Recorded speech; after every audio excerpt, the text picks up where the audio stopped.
नमस्कार दोस्तों, हमारे चैनल पे आपका बहुत बहुत स्वागत है। दोस्तों, आज बात करते हैं विद्या संबल योजना का जो नोटिफिकेशन राजस्थान सरकार ने जो जारी किया है, इस योजना के बारे में। जैसा कि आप अपनी स्क्रीन पे देख पा रहे हैं, विद्या संबल योजना बिना परीक्षा के ये भर्ती है, गेस्ट फैकल्टी भर्ती है, निःशुल्क आवेदन है, किसी प्रकार का इसमें कोई चार्ज नहीं है।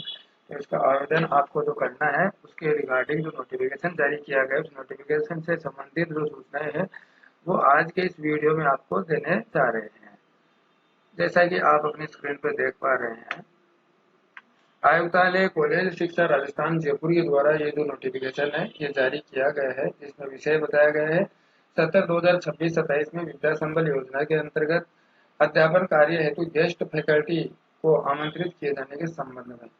इसमें बताया गया है, उपरोक्त विषय अंतर्गत वित्त विभाग के परिपत्र क्रमांक इतने के क्रम में विद्या संबल योजना के अंतर्गत अध्यापन कार्य हेतु विशेषज्ञ अनुभवी व्यक्तियों से स्वीकृत रिक्त पदों पर आवश्यकता अनुसार प्रति कालांश आधारित सीमित समयावधि के लिए आमंत्रित शिक्षक के रूप में कार्य लेने की इनबिल्डिंग स्कीम है। इस योजना के आगामी सत्र 26-27 1 जुलाई 2026 से राजकीय महाविद्यालय और राजकीय सोसाइटी में रिक्त पदों की संख्या को ध्यान में देखते हुए कक्षा विशेष विषय विशेष एनरोलमेंट की संख्या को ध्यान में रखते हुए महाविद्यालय में अध्यापन व्यवस्था को सुचारू बनाने के लिए विद्या संबल योजना के अंतर्गत गेस्ट फैकल्टी आमंत्रित हेतु दिशा निर्देश कुछ इस प्रकार से हैं। सेमेस्टर प्रणाली के अंतर्गत सत्र प्रारंभ होने से पूर्व अध्ययन आवेदन प्राप्त कर निर्धारित प्रक्रिया का पालन करते हुए गेस्ट फैकल्टी को आमंत्रित किया जाकर आमंत्रित गेस्ट फैकल्टी से प्रत्येक सेमेस्टर का अध्यापन कार्य करवाया जाना सुनिश्चित करना। सेमेस्टर प्रणाली के अंतर्गत प्रत्येक सेमेस्टर की परीक्षा प्रारंभ होने अथवा पाठ्यक्रम पूर्ण होने तक ही अध्यापन कार्य करवाया जाना सुनिश्चित करें। पाठ्यक्रम पूर्ण करवाए जाने हेतु संबंधित विश्वविद्यालय द्वारा पाठ्यक्रम पूर्ण करवाए जाने हेतु निर्धारित की गई अवधि ही मान्य रहेगी। वर्तमान में सहायक आचार्य के पद हेतु वाणिज्य शिक्षा शैक्षणिक योग्यता पूर्ण करने वाले ऐसे अभ्यर्थी जो आवेदन करते हैं, इसमें 21 वर्ष की आयु पूर्ण करते हो को गेस्ट फैकल्टी के तौर पर आमंत्रित किया जाना तथा योजना के अंतर्गत राजस्थान के मूल निवासी को आवेदन किए जाने पर वरीयता दिया जाना सुनिश्चित है। इस प्रकार से ये छोटी छोटी जो सूचनाएं हैं, और इसमें प्रति घंटे जो मानदेय है वो 800 रुपये प्रति घंटे मानदेय है। अधिकतम जो साप्ताहिक घंटे है वो 14 घंटे है।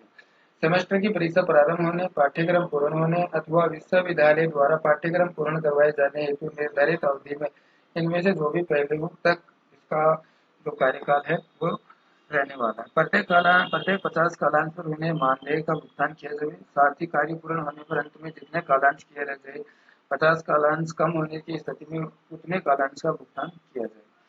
इस प्रकार से ये सूचनाएं दी गई है। और आवेदन करने की जो अंतिम जो तिथि है वो 20 जून है, और आवेदन जो है वो कल से शुरू होने जा रहे हैं, यानी कि 15 जून से 20 जून तक आप अपना जो आवेदन है वो कर सकते हैं। 30 जून को इसका पैनल जो है वो आवेदन पत्रों की जांच कर अनुमोदन करेगा और आवश्यकता अनुसार संबंधित महाविद्यालय गेस्ट फैकल्टी को आमंत्रित करेगा। तो अब 20 जून से पहले अपना जो आवेदन है वो ऑफलाइन आवेदन आप जमा करवा सकते हैं संबंधित महाविद्यालय में। सभी महाविद्यालयों में ये जो पद है ये रिक्त हैं, तो आप संबंधित महाविद्यालय में सूचना प्राप्त कर आप अपना जो आवेदन फॉर्म है वो आप 20 जून तक शाम 5 बजे तक राजकीय महाविद्यालयों में आप जमा करवा सकते हैं। इसके बाद में ये एक छोटा छोटा जो सूचनाएं हैं वो आपको, जैसा कि मैंने बताया आपको, 800 रुपये मानदेय है प्रति कालांश। और इसके बाद में ये शैक्षणिक जो रिकॉर्ड है वो स्कोर इस प्रकार से, स्नातक का जो स्कोर है वो 80% और उससे अधिक है 21%, 60% और 80% से कम 19, 55% से और 60% से कम 16 और 45% से 55% तक 10। अधीन स्नातक और 80% और उससे अधिक को 25 और 60% और 80% से कम 23 और 55% अनुसूचित जाति जनजाति अन्य पिछड़ा वर्ग शारीरिक रूप से निःशक्त अभ्यर्थियों के मामले में 50% से और 60% से कम के लिए 20 स्कोर रखा गया है। एमफिल के लिए 60% और उससे अधिक 7 और 55% से किंतु 60% से कम के लिए 5 स्कोर रखा गया। जेआरएफ नेट सहित पीएचडी के लिए 25 है और जेआरएफ नेट सहित 10 है, नेट के लिए 8 है, स्लेट या सेट के लिए 5 है। शोध प्रकाशन सहकर्मी द्वारा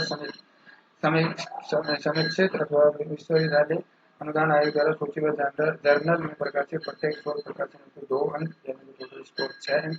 सेक्शन पोस्ट डायरेक्टोरल अनुभव के लिए प्रत्येक वर्ष के लिए 2 अंक और टोटल 10 अंक है। पुरस्कार के लिए 3 अंक है। इस प्रकार से आप एमफिल पीएचडी के लिए 25 अंक, नेट जेआरएफ नेट सेट के लिए 10 अंक, अवार्ड की श्रेणी के लिए अधिकतम 3 अंक रखे गए हैं। तो इस प्रकार से आप अपना जो आवेदन है वो आवेदन करने से पहले नोटिफिकेशन का अध्ययन कर आप अपना ऑफलाइन आवेदन है वो संबंधित महाविद्यालय में आप जमा कर सकते। ये एक शपथ पत्र है जो कि आपको संस्था के नाम आपको अपना भर के और अपना सिग्नेचर करके आपको संबंधित महाविद्यालय में जमा करवाना है। तो दोस्तों आज के इस वीडियो में बस इतना ही। जय हिंद, जय भारत।